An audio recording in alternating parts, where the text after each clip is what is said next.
é o personagem da minha história, é o personagem do livro que eu escrevi, e eu vou contar a história dele, e, na realidade, através da história dele, estimular uma reflexão sobre a falta de memória, ou melhor, sobre o silenciamento da memória da FEB na história oficial. Essa foi uma pesquisa que eu comecei há cerca de 10 anos, e eu gosto sempre de começar a falar dessa pesquisa buscando essa imagem, que é uma fotografia do meu primeiro entrevistado. Hoje eu tenho cerca de 40 entrevistas gravadas com os pracinhas, e nessa primeira entrevista eu não sabia o que eu ia encontrar. Quando eu cheguei à casa do entrevistado, tinha essa bandeira do Brasil pendurada, escrito aqui: mora um herói da FEB. Essa questão de ser herói ou não ser herói acabou fazendo parte do meu roteiro de pesquisa. Em todas as entrevistas, eu sempre pergunto para os meus entrevistados se eles se consideram heróis e como eles enxergam o papel deles na história. E aí eu queria trazer uma reflexão sobre o conceito de herói. O que é o herói? Eu busquei, então, aqui alguns dicionários, como Matos, como Ais. Faço aqui também uma referência ao Jung, que refletiu sobre essa questão do arquétipo do herói presente em todas as culturas. E o que caracteriza, o que esses conceitos têm em comum, é o fato dessas pessoas se notabilizarem pelo papel de valentia. É alguém que se destaca numa posição importante. Eu vou colocar meu óculos de longe, senão eu não consigo enxergar direito o que está ali. Assim, o roteiro. Então, são pessoas que se notabilizam por um fato memorável.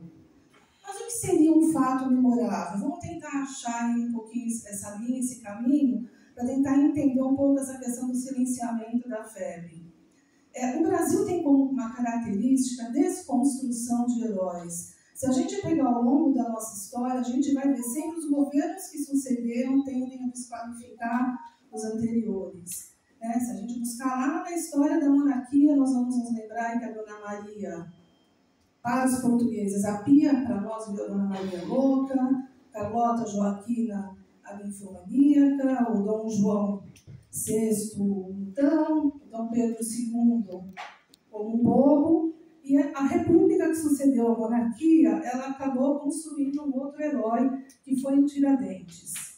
E o que a gente consegue verificar, então, em todos os depoimentos que eu coleto desses homens que foram lutar na guerra, existe uma certa decepção deles com relação à falta de reconhecimento do papel que eles tiveram na guerra.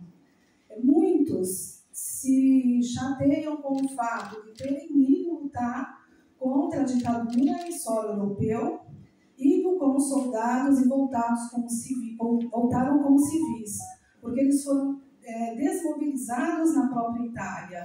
Então, acho que aí já começa, a gente ter uma pista do sinal de desconstrução desses homens como heróis e de silenciamento do papel deles. Quando eles chegaram no Brasil, eles foram impedidos pelo então ministro da Guerra, o Dutra, de falar sobre a guerra. Eles não puderam trazer lembranças do armamento, qualquer outra coisa que trouxe escondido. A gente sabe que existem casos. E eles foram proibidos de escrever diários e de contar o que tinha acontecido na Itália. E esse é um dos fatores que me levou a estudar o diário do seu Valdemar, que é o personagem dessa história, porque ele contou o que ele passou na guerra, registrando diariamente os acontecimentos. Então, se a gente pensar que era proibido escrever diário, o fato de eu ter um diário em mãos já me faz olhar para esse material com olhos diferentes. E aí, então, para eu entrar, vou tentar ser objetivo para não gastar muito tempo. Por favor, me monitorem se eu receber o tempo de datinho, vocês me avisem. O que eu noto na minha pesquisa é um conceito que um filósofo austríaco utilizou, chamado Pollack, de que existem memórias nacionais e existem memórias subterrâneas. No caso da FEB, o que eu noto é que a FEB não faz parte da memória nacional. Se faz parte de um projeto intencional, a gente tem algumas pistas para dizer que sim. Mas essa memória sobrevive com muita dificuldade, graças ao trabalho das famílias que se esforçam em divulgar. Aqui eu tenho uma representante, ela é a Cristina, levanta a mão, Cris. Ela é filha de um homem que foi do 6º Regimento de Infantaria. Ela e mais algumas outras abnegadas são sempre presentes nos eventos e homenagens aos pracinhas. E essas homenagens, invariavelmente, elas partem das associações, existem várias associações de ex-combatentes pelo Brasil, que foram criadas com o objetivo inicialmente assistencialista, era de ajudar aqueles homens que tinham voltado na guerra e que não tinham conseguido se inserir no mercado de trabalho. Então, as associações surgiram com esse propósito e hoje, né, com a morte da maioria deles, ela acaba exercendo um papel fundamental de fazer com que essa história não seja esquecida. A título de registro, eu gostaria de dizer que existem no Brasil ainda, dos 25.374 homens, 42 pracinhas vivos, segundo o censo oficial. E esses homens têm idade que vai de 99 a, creio, a 107 anos de idade. O seu Nestor, 107, mora em Brasília, completamente lúcido. E aí eu achei interessante trazer um mapa onde a gente consegue ver a distribuição desses homens pelo Brasil. O maior contingente saiu do Rio de Janeiro, que na ocasião era a capital federal, segundo maior contingente São Paulo, terceiro Minas Gerais. E aí eu consegui fazer um levantamento inédito também, porque existe sempre uma certa disputa entre as cidades, em dizer assim, a minha cidade ofereceu mais contingente que a outra. Campinas achava que era a cidade que tinha fornecido mais homens para a Força Expedicionária, mas na realidade ela ocupa o 2º lugar. Em primeiro vem Mogi das Cruzes. E eu resolvi colocar a região do ABC aqui, vocês poderiam falar por que o ABC, né? Cerca de 60 homens. Porque o meu personagem, ele é do ABC, ele é de Ribeirão Pires. Então nós tivemos 60 homens que foram para lá.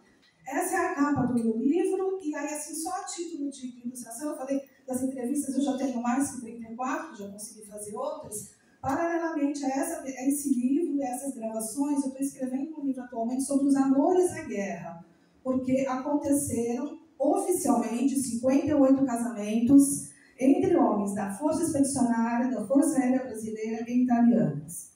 Eu digo oficialmente porque são as mulheres que vieram no mesmo navio, no dia 31 de outubro de 45, para morar com seus maridos aqui no Brasil, porque eles já tinham se casado na Itália.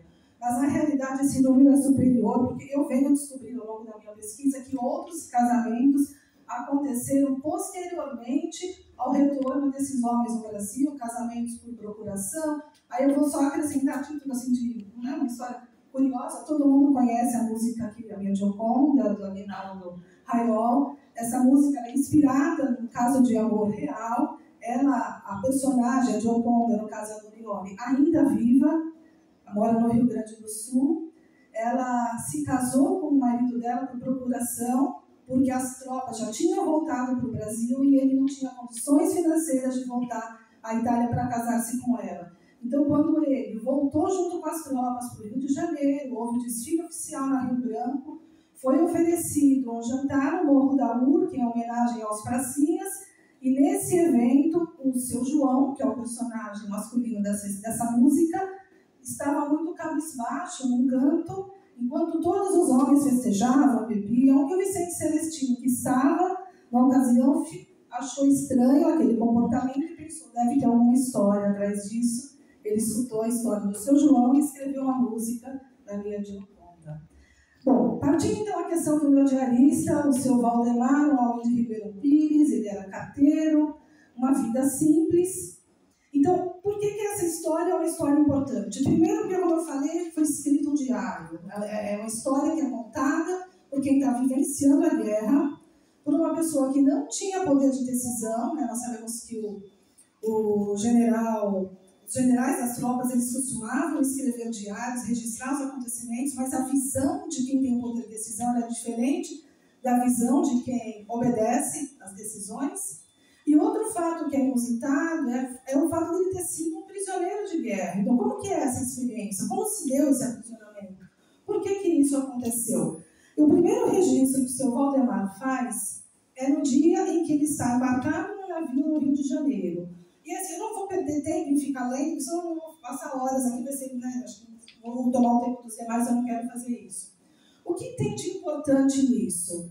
É mostrar um diário, primeiro como um companheiro de viagem, como alguém que não quer perder as suas referências. ajudar a balizar o tempo, porque quando se está longe da vida em sociedade, você não tem essas referências. O aniversário de alguém, uma festa, um feriado. Então, o diário, ele é esse registro do eu que te referencia em relação à sociedade. Mas a gente também tem partido do princípio que quem escreve um diário quer que a história seja contada.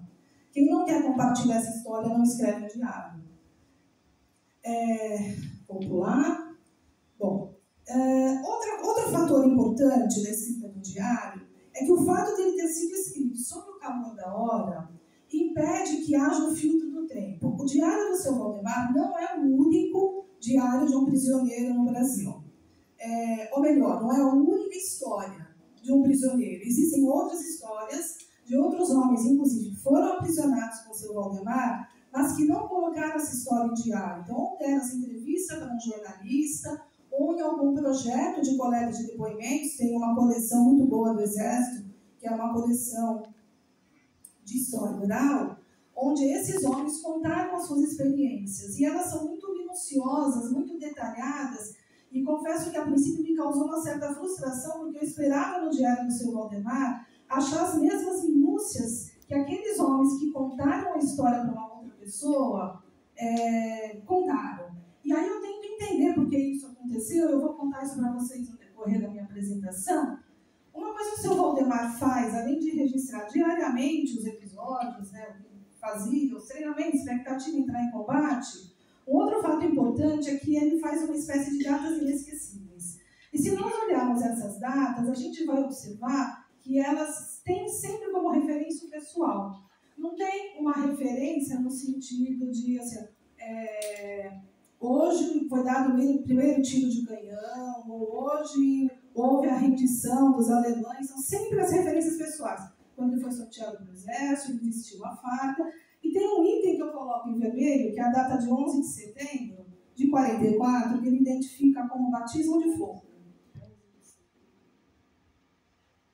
Desculpa, 11 de setembro. Ele registra como batismo de fogo. Na realidade, não foi o batismo de fogo do Brasil. O primeiro tiro que o Brasil deu foi em 16 de setembro. Aí eu tento entender um pouco por que isso aconteceu. O que ele estava entendendo como batismo de fogo. Permeia todo o diário a questão da preocupação com a morte. Aquele receio em saber se ele voltaria vivo para o Brasil. Quando ele recebia uma notícia de que um companheiro tinha morrido, se ele seria o próximo. O primeiro registro sobre a morte se dá exatamente nessa data. Então eu entendo que esse batismo de fogo, denominado por ele, na realidade é o momento em que ele encontra os cadáveres de 9 alemães, e aí eles vão mexer nos uniformes desses cadáveres, e ele encontra fotografias desses homens com mulheres, podiam ser namoradas, podiam ser alguém da família, filhos. E nesse momento eu percebo que ele percebe que o inimigo, na realidade, era um homem como ele, alguém que também deixou uma família para trás, que tinha uma história. Então, essa questão da morte, ela permeia vários trechos do diário. Inclusive, uma coisa que não se fala muito é não só dos homens que morreram em combate, como também de homens que morreram em treinamento, porque isso também aconteceu. Aconteceram alguns casos de um homem pisar numa mina, de morrer, alguém que morreu afogado. Eu até deixei registrado aqui, porque é interessante saber, do total de 435, se não me engano, mais adiante na estatística, os brasileiros que morreram em combate, 60 deles foram por acidente. E aí todo o diário vai permeando o seu dia a dia, além dos treinamentos, de aprender a manusear a sua arma que iria usar em combate. A questão do relacionamento com os locais é um dado muito importante para o combatente.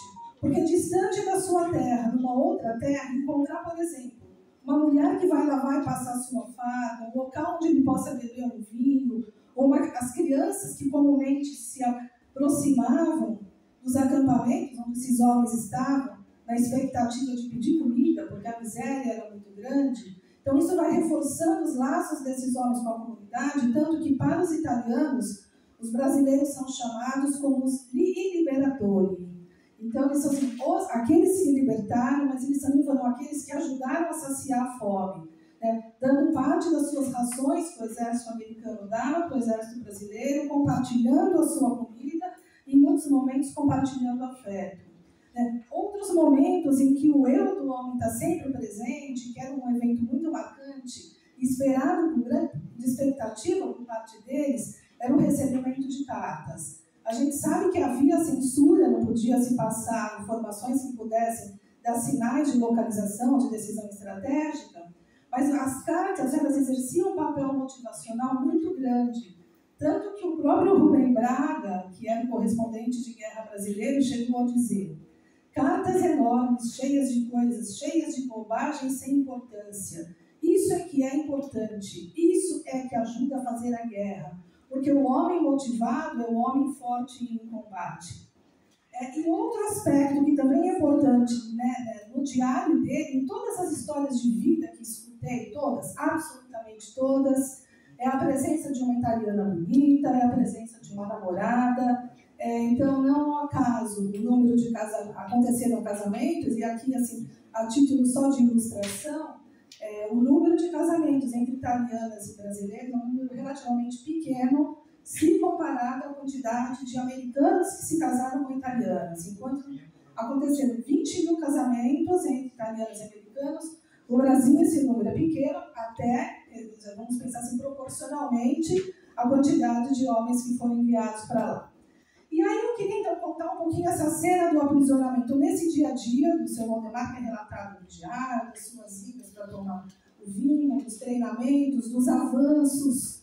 Existe um momento do aprisionamento que se dá em 31 de outubro de 44, quando as tropas brasileiras estavam avançando em direção ao norte da Itália, no sentido de romper a linha gótica, era a linha imaginária, que atravessava de leste a oeste a Itália, onde os alemães estavam situados, no sentido de estimular o recuo deles.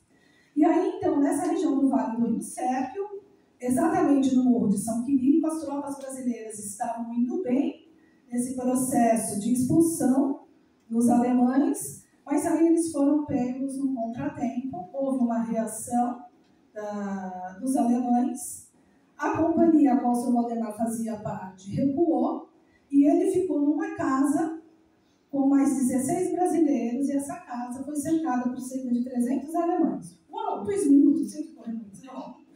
Bom, então assim, ele acabou sendo aprisionado nessa batalha, que existe uma discussão histórica, se ela foi um revés, se não foi. O próprio Marechal Mascarenhas de Moraes considerou como um revés, achou que os homens que estavam ali não agiram adequadamente, mas na realidade, os especialistas mostram que eles acabaram meio que sendo abandonados por falta de remuniciamento, de visão tática. O seu Valdemar e outros 16 homens, eles foram levados para a Alemanha, passaram primeiro por um campo no norte da Itália, chamado Gulag 399, de lá eles foram levados para o campo de Moosburg, na região sul da Alemanha, onde ele ficou até a guerra praticamente acabar, até o dia 29 de abril, quando os americanos entraram para a libertação do campo. Havia nesse campo cerca de 110 mil prisioneiros. E o que ele relata no seu diário é a forma como ele foi transportado para esse campo, exatamente aquilo que nós já sabemos, estamos cansados de ver, aquelas tristes cenas dos judeus sendo carregados nos comboios, apertados, sem água, o calor. Ele foi exatamente na mesma condição, e ele disse que quando ele chega no campo de Moosburg, que abrem a porta do trem, a primeira reação dele foi cair, se jogar na terra, porque tinha gelo, para poder tomar aquele gelo e saciar a sua sede. Aqui eu trago então os números. O Brasil fez 20.573 prisioneiros alemães, enquanto apenas 35 brasileiros foram feitos prisioneiros. Quando um homem desaparecia em combate, podia haver 3 expectativas: ou ele tinha sido capturado, ou desertor, ou morto.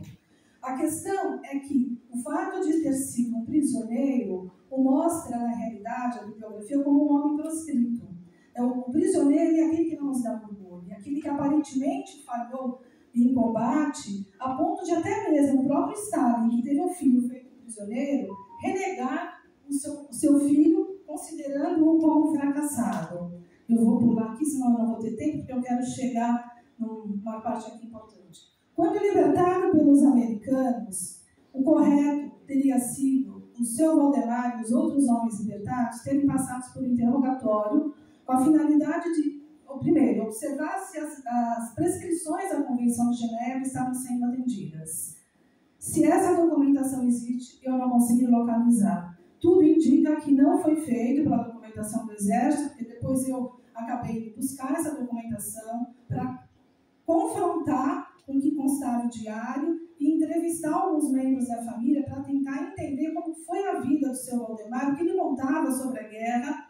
E aí, assim, pelas todas as informações que eu tenho, seja de entrevista, seja de laudos médicos dele, tudo leva a crer que ele voltou com sequelas psicológicas da guerra. Um fato que é importante dizer é que na Itália existia um posto avançado de neuropsiquiatria exatamente para tratar daqueles homens que ficavam com sequelas de combate, mas esse posto foi extinto em 6 de junho de 45, sendo que o seu Valdemar chegou ao acampamento, retornou ao seu agrupamento 3 dias depois. Então ele voltou para o Brasil sem tratamento psicológico, tendo sido prisioneiro de guerra, e aí então na década de 60 ele recorre ao hospital militar na tentativa de conseguir uma aposentadoria, porque ele não tinha condições de trabalhar. Mas para isso precisaria de uma documentação que atestasse. E aí neste momento foi feito um exame psíquico que diagnosticou que tinha crises de choro frequentes, perda de sentido, não conseguia trabalhar, mas em momento, e aí o laudo que é dado é como uma reação, você está de frente, consegue ler para mim? A reação psíquica, né? Neurótica, psíquica neurótica, é dado como laudo, e com esse laudo ele consegue ser reformado. Porém, em momento algum, em qualquer documentação, existe uma relação entre esse problema e a causa. Então, o que me leva a concluir que ele ficou com o ônus deste problema, e ele não é o único caso, eu não vou ter tempo de ler aqui, quem quiser saber mais vai ter que comprar o livro, mas eu queria chegar aqui nesse dado é a minha última slide, tá bom? Aqui tem as estatísticas, então, nós sabemos que foram 467 mortos, 1.577 feridos em combate, 1.145 acidentados, 1.012 com doenças venéreas, 1.027 com doenças infectopsicológicas, porém não existe nenhuma estatística sobre aqueles homens que voltaram com sequelas psicológicas ou que se suicidaram em função da sua experiência no campo de batalha. E aí, então, aqui para encerrar, eu só trago alguns artigos de jornais da década de 50 e 40, em que esses homens acabam sendo notícia nos jornais por estarem mendigando, por matarem a mulher, matarem o filho, se suicidarem. Este, infelizmente, é o triste quadro que sobrou da Força Expedicionária Brasileira. Muito obrigada, desculpa.